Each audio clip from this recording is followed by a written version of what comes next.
You guys doing? Awesome. You doing good? How y'all Doing doing? good. Doing All right, Doing Jesse. good. How you doing, Jesse? Good? Doing smooth, man. Doing good. All right, so we usually start off with the corny joke of the day, okay? All right. So, all right, wait. corny joke. Oh, All right. I'm excited for this All one. right, so you gotta laugh even though it's not funny. Yeah. All right. What did the one wave tell the other? No, I'm sorry. You messed it up. Take two. Take two. Would you like? Take I got a corny joke. welcome to the for show. you. Corny joke. All right, Okay, I go. got it. I All got right, it. Go. Okay. What did one strawberry say to the other strawberry? What? What? It's your fault we're in this jam. Hey, All I right, like all that one. right. Hey, Good round of Good applause. job, good job. I like got that one. All I right, got one. good, good, I good. got one. I got All one. right, you got another one? Yeah. All right, bet. Where do orphan turkeys go?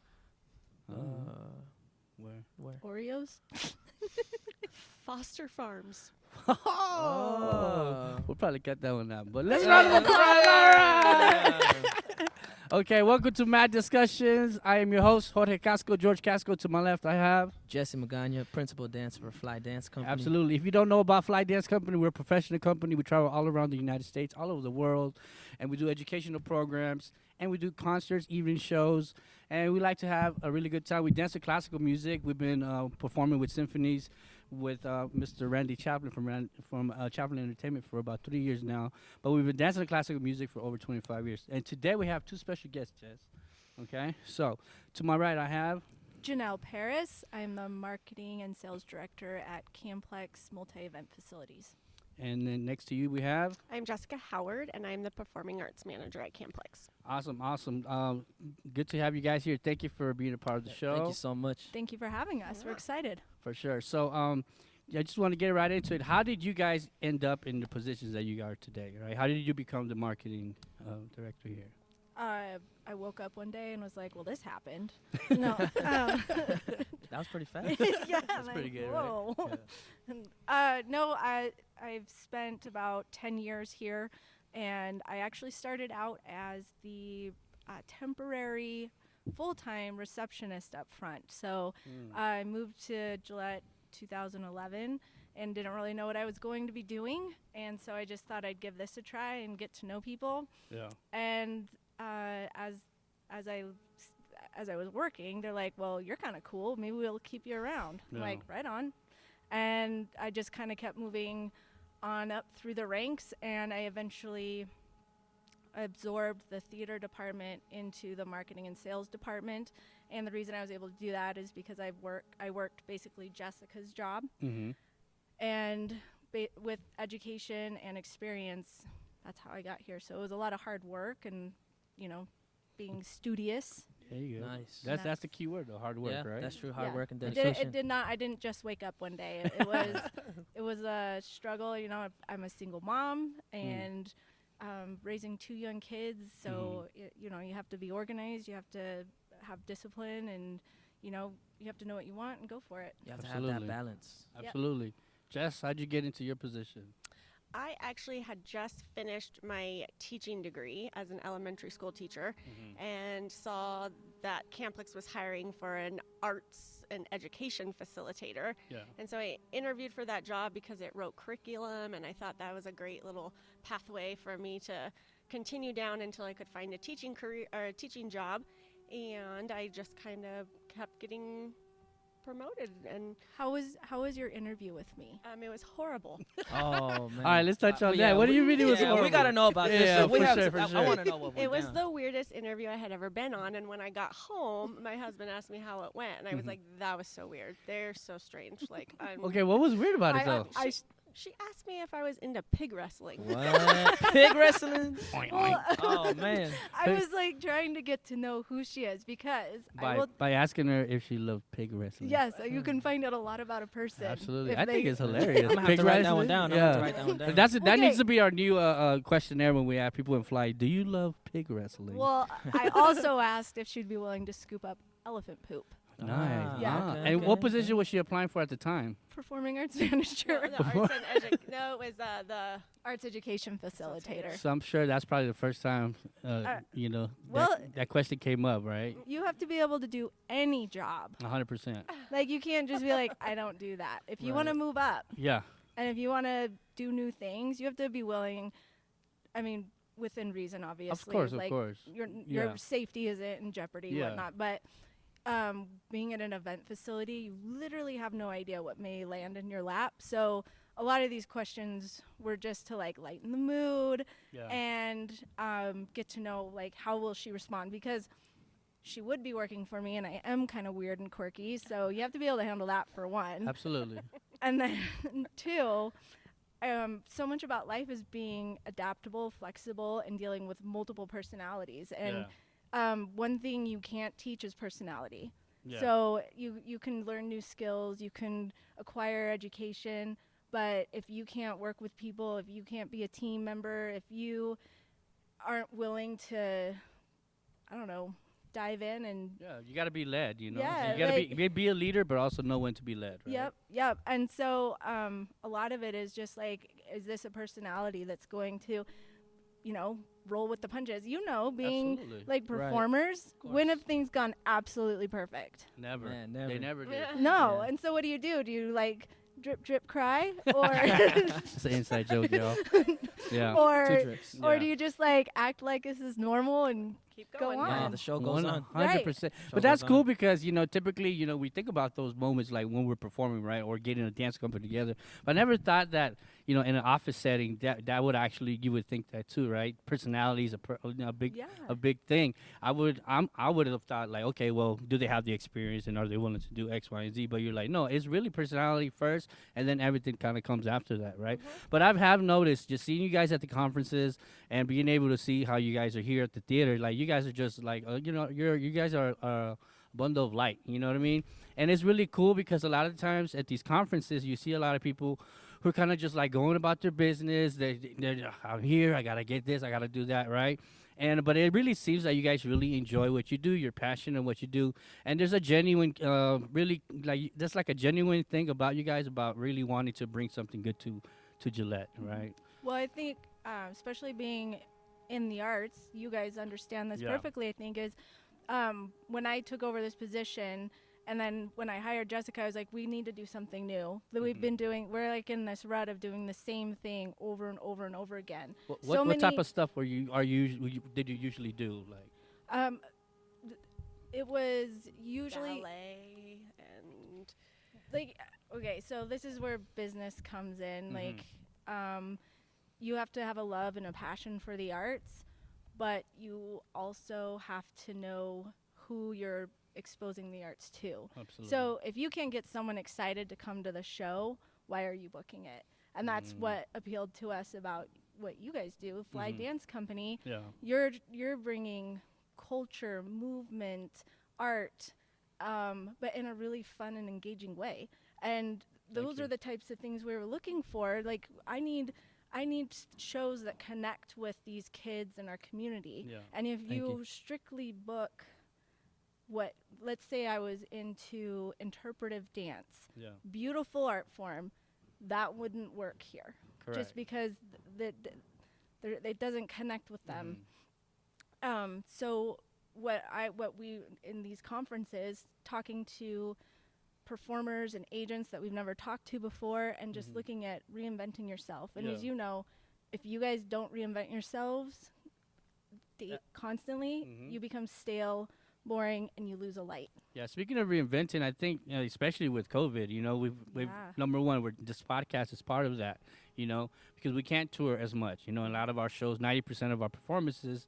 We were talking to our manager earlier, our agent earlier, and he was, so you guys heard, the things that are going on with him and the things that are going on at least with us. We lost like 90% of all our performances. So having you guys on the books now is really exciting. And luckily we're gonna be performing with in Iowa, and we're gonna be performing with Toon Symphonies later on this year. Which is cool. But we're kicking this off, and then Jessica, you also mentioned something about this being the first performance at the theater It is, for yes. the season. Our theater just went under a huge renovation that took over a year to do. And yeah, you're our first opening show for it. Well, the renovation looks really nice. Like, Thank the whole you. theater was Thank amazing, you. and the whole And staff's been. I like, played amazing. this theater maybe like 20 years ago when I was actually still performing, and fly in the early years. Old. I think she had a frog in her throat. I think she said ribbit or something. Right? This is when you do. I heard it. Right? So so I was here, and I remember, it just kind of the lobby was totally different. So Oh, can you yeah. talk about some things that were done to the theater? Yeah, the theater before it was renovated was pink Mm. Dusty rose Ah, okay. Mm. and teal and teal. and Nice. powder blue. Yeah, Ooh. it was built in the And 80s maroon. and had Mm. never had an upgrade since the 80s. And brass. So, Ah. Brass, wow. Can't forget the brass. yeah. So if you're a theater out there that has those colors, we're not talking about you. We're It's just beautiful. saying. It's probably very vintage. Yeah, it's classic, right? So we're just saying that here at the Cam-Plex. Yeah. No, I would say, wouldn't you say one of our biggest issues was the fact that our chandeliers were not manufactured anymore, and the bulbs were so brittle that we were just waiting for someone to come in with this giant sneeze, and they were all just gonna be like, like that's Everywhere. yeah.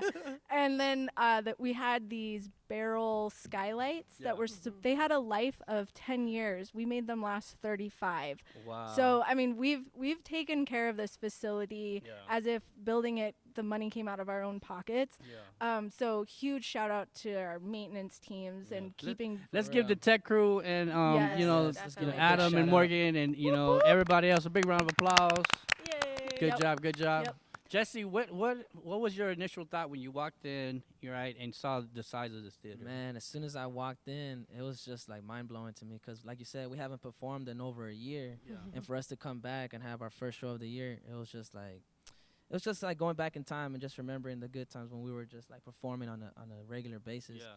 But what I liked about this theater here is that one is like very clean, very neat. Everything's like organized, and even in the green room, like we had plenty of snacks already ready for us, water and everything. Some Pop-Tarts. Some Pop-Tarts. like everything was smooth. Like I loved it, man. It's a nice theater, so Mm. thank you so much for having us here. guys. Absolutely. I think that one of the cool things about this theater is just the history. Can you guys touch on the history of the Cam-Plex? There was a vision for Mhm. the. So we're located on 1,100 acres. So when I 1,100 acres. yes. Wow. So Wow. back in the 80s, someone had this idea of like having this complex that you could do just about anything at. And they started out with, like right now we're sitting with a 914 seat theater, a ballroom, 2 indoor riding barns, 2 outdoor rodeo arenas with a grandstand, multi-purpose building, and then our Wyoming Center, which is 3 large halls. It's about 90,000 square feet. Mm-hmm. During the winter, one hall is our ice arena for hockey and ice skating. And so it started out with in 1983, 85, they built Energy Hall and the offices. And then in 1989, they built the theater. And a lot of people know this name, Susie Dowler. She was Absolutely. so she was the first theater manager for Cam-Plex, and she is the one that had this vision for the performing arts in Gillette, Wyoming, and building these programs for our youth, incorporating education, and basically bringing quality of life to the whole county. So we're a town of 30,000 people, and we have this theater here and all of these programs and grant funding to, bring little isolated Gillette, Wyoming. Bring the arts to Gillette. Yeah. Fun fact, I don't know if I told you guys this, but Susie Dowler was actually our representative Was for she the West really? Coast. So for Fly, she was our agent for I think for maybe a good. So Susie, if you're listening, I'm not sure what it was. I think it was probably like 6 or 7 years, but she represented Fly in the West Coast. And that's awesome. yeah, Yeah. so let's give Big shout out. big Susie round of Dollar, applause woo! to Susie. Big shout out to How you Susie. doing, Susie? We love the colors. Yeah. Every single one of them. Yeah. No, Susie. the brass. Yeah, Susie was somebody who took Fly and embraced us a lot, you know, and brought us down here. We did like 5 weeks in Wyoming, and I remember when we were in the West Coast, like her son works in the industry. We were able to go see the sets of all the movies and stuff like that, or the TV shows that he was working on, and I actually stayed in there, in was like I think her house here. And I got to know her mom, you know, before she passed. So it was I had a really great connection with her. So, with Miss Susie Dollar, you know, just want to tell you hello, and we miss you and we love you, and Well, hello from Fly, you know. And she's why we have this beautiful theater and the programs we do. So she, like, this is, I mean, at least one of her legacies, I would Yeah, say, for sure. Absolutely. Cool. So let's switch gears a little bit, right? Jesse, the drive up here, right? Oh, It was man. we hit like it was a 20-hour drive, Yeah. right? It was a 20-hour drive. Can you explain to our listeners how that trip, you know, how that was or how it's been? Well, it was first I want to say it was like a really long drive. Well, that's because you were coming from Texas, and Yeah. that's like the size of half our country. Exactly. So, Absolutely. but the thing is though, is that when you're traveling with people that you get along with very well, like those 20 hours seem probably like 2 or 3 hours. Like I remember when we first got in the van, Yeah.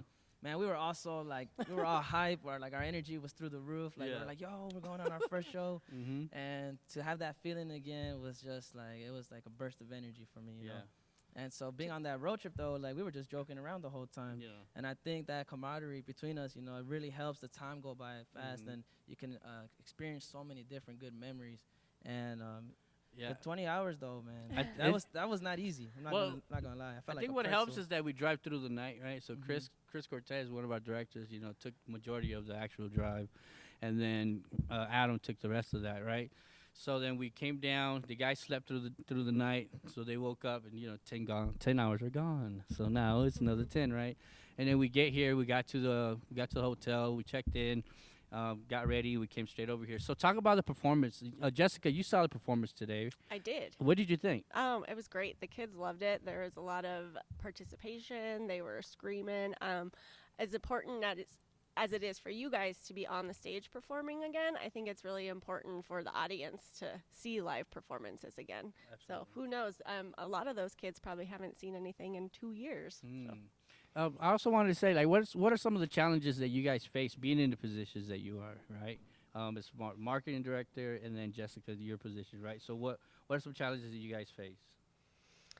I guess mine, as being the performing arts manager, my main duties are to really find the shows that fit with our community, that I think are going to sell tickets, that are a good fit for our school district, because we are very lucky and we do receive so many grants that we are able to bus every child in our school district to the theater so they can sit down in theater seats and see a live performance. Yeah. So you have to find shows that speak with the curriculum that is being taught so they can take that back into the classroom. And so just finding those exact fits for those age groups. And for you, Janell? For me, it's keeping everything balanced. I don't get to have a singular focus. So I can't, like, I love the arts, but I can't give all my time and attention to the arts. I also have a bunch of other segments to focus on. I have the ag segment, the sports segment, the local community segment, associations, corporations. And so I have all these, I have a whole team of people that I'm helping, finding leads, where are we focusing, what are our goals, and then of course, like, the overall, like, what's coming 3 years from now, what is the direction we're taking. So it's just like a balancing act, really, of like, okay, where is our attention going to be? And like, quality of life is one of the goals of Cam-Plex, but also economic impact. So we're always looking for the events that will not only get to bringing people to Wyoming so they can see what we're all about, but also bringing that outside money into our state, which a lot, like New York, for instance, they survive on tourism, and you've seen how COVID's affected that. And so trying to revive everything after COVID and getting events up and going again and getting people back in buildings and socializing and Yeah. So it's like I said, it's a balancing act. Sometimes I feel like I'm going crazy because I'm like bouncing from rodeo to Concerts. dance. Wow. Yeah. Yeah. So Well, that's good. Sounds interesting. You Yeah. know, just to be able to meet you guys, because you know, typically you'll see like people that are running these theaters that are a little bit, let's say, more seasoned in age, right? But when I saw you guys, I'm like, you know, it was kind of like us too. Like we're a young company. You know, we're our founders, and you know, in her late 70s, right? But you know, we're the new owners of the company now, so it's like, so we're trying to give it a new spunk, a new life. So I kind of see the same with you guys, the parallels of, you know, trying to take the legacy of this theater, and then putting your stamp on it, and then, you know. But these times, do you feel sometimes you're getting spread a little too thin? I don't think we're spread a little too thin. I think sometimes, you know, you can just. I think because of our team, like talking about camaraderie and Yeah. everything, like as soon as you feel like you're getting overwhelmed with something, I mean, we have tables in our offices. We'll get around and, you know, have a cup of coffee or Yeah. a drink, or not alcohol, but like Yeah. Diet Pepsi or whatever. Yeah. And like Right. we'll talk it out, or we'll have a few laughs, Yeah. or, you know, like in the summertime, we'll take a walk around just Yeah. to kind of like, you know, shift gears for a minute. 'Cause sometimes Absolutely. problems seem way bigger when that's all you've been focused on. If you step away for a minute and listen to your colleagues, you're like, oh, well, this is easy and that's not so bad, or, oh, I have help. I don't have to do this by myself. Our team is really good at working with each other and helping out when we need help out. And we've been working with each other for years, so I think we're kind of also reading each other a little bit better now. So you can just tell, like, oh, something's going on over here. Like, I need to go help in this Yeah. over Yeah. in this building. When I got into this position, I basically had to create a team, and so we were all new in our jobs, and there was a lot of criticism, I think, from, you know, this theater's been here, this facility since, you know, late 80s, and there's been a lot of, like, there were people that had been here for 24 years, and so even at 10 years, I still am considered kind of a newbie. Yeah. And building a brand new team with brand new goals. It's been, there's a lot of times where you're trying to prove yourself, you know, to the older and the wiser, that like, no, Yeah. trust me, I got this. Yeah, I think that's something that I face too, and we face too with our artistic director Kathy, and I think that for her, you know, she just wants like to make sure that the brand and the ideas that we do, you know, stay on brand, you know. So just like with you guys, we actually started, you know, the visuals and stuff while the kids are coming in, and you know, in the early years, you know, Kathy was like, you know, well, we're not the theater should be, it's sacred, you know, you should promote outside of it, you know, don't bring that in. And we understood at that time, okay, that's something different, right? But now that going with the changes and the digital era, right? So like, you know, putting your social media on the screen, and you know, letting the audience know what to kind of give them little snippets of us working with the students. So the students coming in, and I think you mentioned something too, like the kids were a little bit more receptive. Yeah, like whenever y'all had the marketing on with the video and everything, like I was just watching from the side of the stage, and I was peeking at the kids, and as soon as they were walking in, like their eyes were like huge. Glued. They were just looking at it. They were like, whoa, like they were like super amazed, and I think that really pumps up the show. So when we come out, like the energy is just there. Yeah, It's 100% there. absolutely. You had something you wanted to Oh ask yes. us? So if somebody who, like a young listener that's listening to the podcast, if they're trying to get involved into the theater arts, what's some advice you would give to them? Well, regardless of where you are, I think that there's always like community clubs. There are, like with us, we through our school system, we have drama, we have music. Out here, we also have like Missoula Children's Theater comes. We have a performing arts workshop in the summertime. I think if you're looking for it, you'll find programs in your community. Like I think a lot of YMCA's, Boys and Girls Clubs, start there. And even if they don't have it, ask, and they may know someone. So I think it's more like maybe it's not mainstream, but if you want it bad enough, you'll find it. Yeah, and I was just going to say, I have 2 kids. My daughter is going to be 15, and she's huge into acting. And she has gotten some pushback from her peers because being in drama and acting is not cool when you're 15 and a freshman in high school. But she's really followed through and been like, I don't care. This is really what I like. And then the same for my son. He's 7 and he's been taking dance since he was 3. And he is one of the only males in his dance company, and but he doesn't care. Like, he really likes it, and he wants to dance. So for a long time, that's what he was going to be when he grew up. First, he was going to be a mermaid. A mermaid. And now he's a merman. Yeah, no, merman. I said that. No, he said no, a mermaid. Okay, but, okay. So whatever. And then now, for the last few years, it's been a dancer. Cool. Wow, that's And, amazing. and that's cool because, the reason Fly is actually an all-male group is because Kathy, the founder of Fly, was a dance teacher for over 35 years. She was an educator, and she's like, so when I saw she met these group of guys at a street festival, and she's like, finally, guys that I can actually, dance, and it'll give her a break from the girls, because she was working with 100 girls, for like 35 years, and she's like, they argue about the bobby pin, or about why she had more hairspray than me or whatever, we were in there, she just made us like cookies and lemonade, and we were happy, you know what I mean? So it's cool to hear that your son is actually out there dancing, but now it's a little bit more acceptable, there are still situations where there's, a lot of people don't, they frown upon the arts, I know.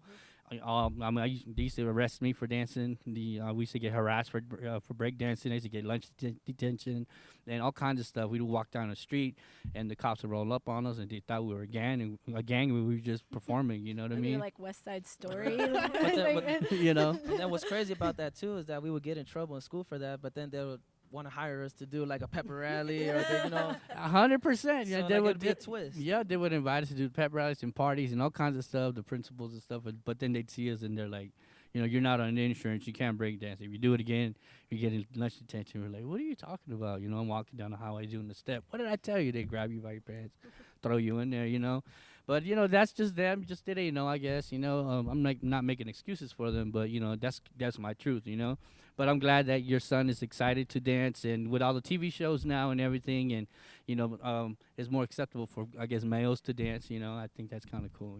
So as a break dancer, did you take any formal training? Well, for me, I didn't have any formal training. It was like self-taught, and then surrounding myself with other dancers that were in the same mindset. And after that, we would just practice continuously, like every day. We would watch different breakdancing tapes. We'd go online on YouTube, and we'd watch different clips, and we would just learn from there. So the majority of the time was just self-taught. And then once we started working with Kathy is when we really started like learning different things, kind of like the performing arts aspect of it, and then like the entertaining aspect. Yeah, of majority of our guys are all self-taught, and then once they got into the dance, they were able to kind of explore different things. But I know for my group, when I started with Fly, I saw Fly at 15. Went to see him at Miller Outdoor Theater. I tell this story all the time. Saw them at Miller. Told my friends I was going to be in that group. 20 years later, we owned this company with two of my business partners, Chris and Adam, and my friends literally laughed down the hill, and they said I would never do it. So, right? But they're still my friends, and I still love them, right? But y'all did that, right? but that's one thing that we tell our guys, like it don't matter where you come from, it's if you're passionate. If you're passionate, you want something, you're gonna get it, right? But unfortunately, we didn't have the opportunities. We didn't have the studios. We didn't even know about dancing like that, and we never even know that you could even have dance as a career, And now we're making opportunities for other guys to be a part of Fly. Jesse was actually a kid when I went to his school, so he was like a kid in the audience. We went to his school, and then he ended up becoming a part of the Fly Kids program, and then he kind of worked his way up, and like 15 years later, now he's touring all over the place. So you never know. Maybe one of your kids in the audience, from Cam-Plex, maybe your son will be with us. You never know. That's what we're hoping. I mean, that's why we do this, is to hopefully inspire and motivate kids that this is what they're looking for, this is what they want. They didn't even know it was a possible. And now they're seeing it right there in front of their eyes. Absolutely. I think that's the beauty of it too, because we're able to show that positive aspect of hip hop. A lot of times we get a bad stigma just from what they see on TV or what they see or what they hear on the radio. But there's a lot of positive aspect to it as well too. Like, we encourage the kids to be themselves, and to have that confidence and take that and apply it to their everyday life. And then you see these kids, like all the kids that I grew up with in the dance, like they're like doing amazing things, you know, all college graduates, all have like super amazing jobs, you know. A lot of the guys that used to dance with us were like performing with the Houston Rockets as well too. Yep. And you know, everybody's doing great, and as long as you dedicate to your passion, you know, the limit is endless. Absolutely. It flies really big on education. We started the dance programs in Houston to where the kids could actually take hip hop instead of PE, you know. So that was something that we pioneered, that Kathy actually pioneered in the early 90s. So let's switch gears a little bit. Where when we were growing up, a lot of challenges that we seen growing up was we had a lot of gang activity. We had a lot of just those type of situations. What are some of the things that kind of plague, you know, Wyoming or, you know, Gillette? You know, what are some of the things that you're seeing that the youth are struggling with now? In Gillette, we have a pretty big youth suicide rate. So I think that's probably our number one thing. Our schools have been really good about sending home education and doing surveys. We have a youth suicide prevention hotline that people can call. A lot of education goes along with the whole suicide things. We're really hoping to drop the rates here in town. Absolutely. Do you have a number? Or? Yeah. So for the U.S. National Suicide Prevention Line, it's 1-800-273-TALK, which 8255, or you can text WYO to 741-741 for the crisis text line. And kids can talk about anything on that line, from financial troubles to relationships, sexual identity, depression, illness, loneliness, just to name a few. So if there's kids that are feeling like they are very sad or depressed and suicidal, then go ahead and just text this line, and there's somebody there that can talk to you. Yeah, make sure you guys reach out to our listeners. Make sure you guys can you give them that one more time. I sure can. And we're going to put that on the screen to our viewers. Yeah, so the number is 1-800-273-TALK, or you can text for people in Wyoming, WYO, to 741-741. Awesome. I have a story, and we can end with this, you know, and our closing comments. So we were in a small town in Texas, and this was maybe about 10 years ago, and we were doing a performance. And we did the same show that we did with you guys, you know, here in Gillette, but we were out there. And there was a gym full, maybe like, it was probably like 1,000 kids. And we did the performance at the end. We spoke on, you know, some of our challenges growing up and, you know, inspiring them to be themselves. And we talked about, you know, bullying and, you know, we told the audience, you know, raise your hand, have you ever been bullied? And it was a shock to the principal, because that principal didn't really know what was going on. You know, they know, but they don't know. And one of the things that she told me afterwards was like, you know, she expected maybe less than half, when it was like 75% of the crowd that lifted their hands and they were being bullied, right? So I go on with the speech and I say, if you're being bullied, you know, understand. And one thing that I did, I asked our guys, you know, it was about 5 or 6 of us on the stage, and I said, how many of you guys have ever been bullied? And all of us raised our hand too. And that was a shock to the audience too, right? So I went on and said, you know, if you feel like you're alone and you feel like nobody cares about you, understand that we're here to tell you that we're caring and we love you, right? And that we're your friends. And look at your teachers. On the count of 3, give them a big round of applause and tell them thank you. Said they did that. And I said, so make sure if you have any thoughts of suicide, you know, talk to your counselors, you know, come and talk to us and just let us know that no matter what, if you believe in yourself, find something that you love to do, whether it's dance, art, music, right? And I told them, you know, let excellence be your floor, you know, and strive for greatness, even though you might not feel that you're there yet. Set your standards high. Strive for perfection. We'll never be perfect, right? But if you try, and at least try that, you know, you're going to be further along than where you used to be, right? So I closed that statement. We finished. The guys do a final dance, and then I see this young man working his way down the steps. For some reason, when I was talking, you know, I caught his attention. He caught my attention, so I'm just looking at him. He looks at me. He was kind of like a gothic style, you know, like black hair, black fingernail polish, you know, dark clothes on. And he comes towards me. He has his backpack, and he's kind of head down a little bit. And he was kind of tall dude, right? So I'm just like, okay, well, this is interesting. Let's see what's going to happen. And the young man is very soft-spoken and said, can I talk to you real quick? I said, come on, yeah, come on. He's like, I was going to kill myself today. Wow. He said, I was going to kill myself today. And he goes, I'm not.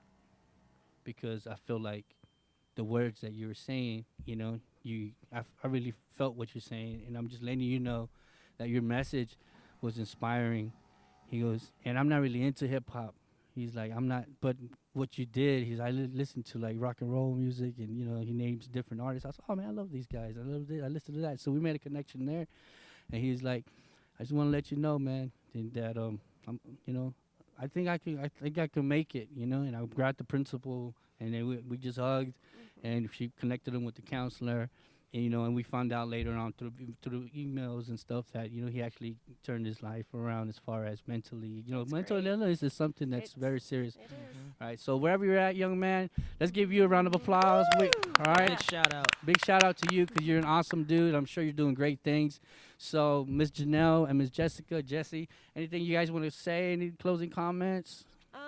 We're really excited to have you guys here. We're so excited for the kids to be able to see you and you to give them your positive message. And yeah, thanks for being in Gillette. All right, Yes, Jesse? thank you. Yeah, thank y'all so much for you know, just for having us here in Gillette, Wyoming. Like the first show was amazing. Yeah, I'm looking forward for the rest of the week. We're absolutely. gonna provide some entertaining, energizing show. For And, sure. Thank y'all. Thank you to all our listeners in Germany, Hungary, Poland, France, and all over the United States. Thank you so much for tuning in. To all our YouTube viewership, make sure you like and subscribe. Thank you guys so much, and we'll be back on the next episode of Mad Discussions, Music, Art, and Dance with Fly Dance Company. Peace. A special